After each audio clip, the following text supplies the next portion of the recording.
Honorable Chairperson, members of the Judiciary Committee, I speak in opposition to Senate Bill 274 and 660, both bills being heard tonight. I will focus my testimony on one of these bills, 274, which seeks to establish a regimen of virtually unregulated, taxpayer-funded abortion on demand in Rhode Island right up till the moment of birth. Americans were horrified by the summer 2015 release of undercover videos showing employees of Planned Parenthood, the nation's largest abortion chain, negotiating prices, quantities, and types of fetal body parts they could harvest and supply from babies aborted at their facilities. During the past few months, both chambers of Congress have concluded lengthy investigations into these allegations and have recommended criminal investigations into Planned Parenthood. Babies are not commodities to be chopped up and sold piece by piece to the highest bidder.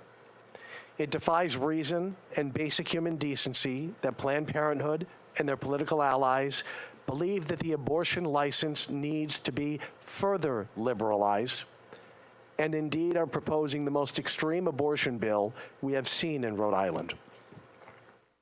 Senate Bill 274 would prohibit the state from restricting, that is, banning, the use of, quote, medically recognized methods of abortion. We have just discussed a proposed ban. We have just seen in these congressional investigations a proposed ban on the medically recognized method described as dismemberment abortion, which is used over and through these the videos in the congressional, and I'm assuming most of you have seen parts of that, where you have testimony, video images and testimony before Congress about pulling fetuses apart piece by piece and positioning the forceps in order not to crush the particular organs they're looking to harvest. That's called a dismemberment abortion. It's a medically recognized method of abortion, and the current bill, S-274, would prohibit the state from banning that medically recognized method of abortion. S-274 would also prohibit the state from restricting the medically recognized method of abortion known as partial birth abortion. S-274 would allow abortions beyond our present quick child threshold.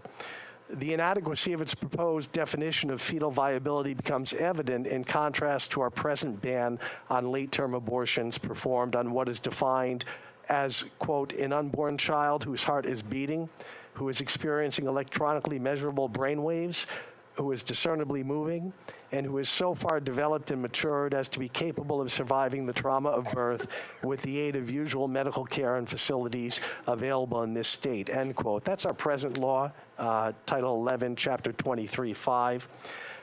The present bill that you were considering, S-274, would replace this objective statutory definition with a subjective determination of fetal viability left solely to the discretion of the attending physician, that is, the abortionist who stands to gain financially from the abortion. S-274 would strike down most of our long-standing informed consent requirements. Proponents point to the carve-out for our parental consent requirement, but fail to mention that this is just one of 8 sections of our informed consent law, the other 7 sections of which would be struck down, exposing women to exploitation by a predatory abortion industry. S-274 would prohibit the state from restricting the, quote, manner in which abortions are provided.